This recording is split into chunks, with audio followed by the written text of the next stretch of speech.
Search for Safety, Chapter 5. The Saturday before Labor Day came up all too quickly. What I'd been dreading was finally here, the day Aunt Faye would leave for North Carolina. She came to visit us for lunch just before flying out that night. "I gotta help Donald fix his truck," Larry announced as soon as he learned Aunt Faye was on her way over. I knew he didn't want to be around her, not even to say goodbye. Mom didn't seem to mind, or if she did, she kept it to herself. By 10 o'clock, she'd gone to the grocery store, cleaned up the kitchen, and started making chicken salad and fresh lemonade, Aunt Faye's favorite. Mom even got a little dressed up. She wore a summer dress instead of jeans and nice shoes instead of her old flip-flops. If you didn't know better, you'd think we lived in a perfect house, but it wasn't real. At one point, I noticed Mom limping. "You okay?" I asked. "Yeah, I'm fine," she said with a forced smile. "I just twisted something at work the other day. That's all. Don't tell Aunt Faye. It's hard enough for her to leave as it is. Let's not give her something else to worry about." I knew Mom was trying to be strong, but it didn't seem right to lie about something like that. I was about to say something when I heard a knock at the front door. It was Aunt Faye. She was standing outside in a nice white shirt and dark gray pants. "There he is," she exclaimed as soon as I opened the door. She gave me a warm hug. "It's so good to see you, Ben." "You too," I said, swallowing back the sadness building in my chest. We headed to the kitchen where Mom had set places for the three of us, just like back in the day when we all lived together. Aunt Faye inspected the table settings and looked around the room as if she was searching for something. "Where's Larry?" she asked. "He had to help his friend," Mom replied. "He said he's sorry he couldn't be here, though." "Pfft, yeah, right," I wanted to scream. Anyone who knew Larry would know Mom was lying. He never said he was sorry about anything. Aunt Faye knew it too. She scowled and shook her head. Mom avoided looking into her face. "I really wanted to speak to him today," she said, a touch of anger in her voice. "I'm leaving family behind here, and I want him to know that he better treat you all right." "He will," Mom said quickly. Aunt Faye grabbed a notebook from her purse and tore out a sheet of paper. Then she jotted down a short letter, folded it, and wrote Larry on the front. "Give this to him," she said to Mom. I only saw part of what she wrote, words she underlined 3 times. "Take care of them." After lunch, while Mom was cleaning up, Aunt Faye pulled a small present out of her purse. "This is for you, Ben," she said. Aunt Faye was the only one who ever gave me presents. I opened it right up and found a paperback book with a long title, Narrative of the Life of Frederick Douglass. "Miss Spencer told me that this is one of the books you'll be reading in English this fall. I figured you could get a head start by reading it now," she explained. I looked at the picture of a strong-eyed, bushy-haired black man on the cover. "Who's he? He looks serious," I said. "He was born a slave and made himself a free man," Aunt Faye said.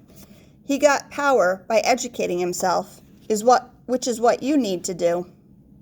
Some things didn't change. Even though she was leaving, Aunt Faye was acting the same as always. "I'll read it," I told her. She beamed at me then. "I know you will, Ben. I've watched you grow into a strong young man. I know you'll help take care of things around here while I'm gone." "I will," I said, but my voice cracked. She gave me a hug as Mom returned from the kitchen. Then she hugged Mom, who had tears in her eyes. "I've got to be on my way," Aunt Faye said to her. "Don't let Larry act high and mighty, you hear? And call me if you need me." Mom nodded, wiping her eyes. But I knew as I watched Aunt Faye's car pull away that Mom wouldn't ask her for help. She never did, not even when we were living in an apartment without food or electricity. With Aunt Faye gone, we were on our own again, on our own with Larry. The next day, Larry decided to have a party. He said it was for Labor Day, but I think he might have been celebrating that Aunt Faye was gone. It started around 3 in the afternoon when Larry came in with a couple cases of beer. It wasn't long before some guys I'd never seen before pulled up and started drinking with him in the living room, their voices growing louder as the day wore on. Around dinner time, Donald came over with pizzas and more cases of beer. "What you looking at, Benny boy?" Larry said to me when I passed through the kitchen where he and Donald were playing cards with a few other guys. Money was sitting in the middle of the table, and no one was talking. I thought I saw Donald hiding some cards, but I didn't say anything. "Nothing," I said. His voice was louder than usual. I knew the beer was getting to him. "That's what I thought. Now, don't you have somewhere else to go?" he asked, pointing towards the stairs. I knew not to argue. It wasn't until Monday that the house was empty. When I came downstairs, I found pizza boxes, beer cans, and dirty ashtrays all over the living room. The air stank of stale alcohol and cigarette smoke. But worse than the smell was a tense feeling in the house, like the air before a bad storm. That's when I first heard the yelling. It was coming from the hallway upstairs. "Larry, you've got things all wrong. I was just talking to him, that's all." It was my mother's voice, and she sounded scared. "Next time, you don't even look at him. You hear me?" Larry ordered.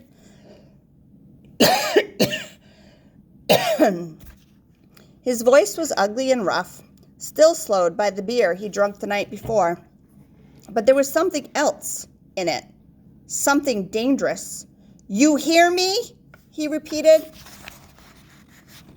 "Larry, please, just relax. I would never—" Whap! The sickening sound could only be one thing. He was slapping her. "Stop! Larry, don't do this!" Mom screamed. Whap! I felt like I was going to throw up, but I rushed toward the stairs just as Mom came rushing down with Larry right behind her. As she reached the bottom of the steps, I stepped in between them to shield her. "Leave her alone!" I yelled, my voice so loud my ears hurt. Larry turned on me like a pit bull. With my arms out to keep him from my mom, my face was unprotected. His punch landed just below my right eye, snapping my head back so hard my neck hurt. "This ain't none of your business, Benny boy," he cried. "When you hit her, it is my business," I said. Larry sent 2 more lightning-quick punches to my stomach, and I fell to my knees. I could barely breathe. "Please, Larry, he's just a boy." "He doesn't mean it," Mom pleaded. For a second, time seemed to stop, and I wondered what Larry would do next. Then I heard knocking at the door. Larry almost looked scared at the sound. "Yo, Larry, you in there?" A voice called from the front porch. It was Donald.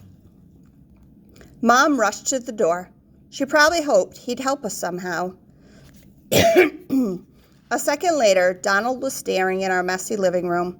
His coal black eyes darted back and forth as he tried to figure out what was happening. "I don't mean to be butting in or nothing," he said, looking around. "Lair, I just thought we'd head out, maybe hit the track or something." Somehow, Donald's words broke the spell, and Larry's anger seemed to fade. "Yeah, let's get out of here," he said. Then he glared at me and Mom. "When I get back, I want to see this place straightened up." As soon as they left, I raced over to Mom. "You okay?" I asked, looking at her face. She had a bloody lip. "We need to call the police or something, Mom. If you don't, I will." "You don't understand, Ben. He's not usually this way. It's just the beer. He had too much to drink. He's totally different when he's not drinking." "But Mom, look at your face. Look at mine," I said, grabbing the phone. "I'm calling them right now." "No, Ben. we call the police. It'll only make things worse around here, she said, taking the phone from my hands. Besides, I'm all right. All he did was slap me a little. He just got a little jealous because he thought I was talking to one of the guys he invited over last night.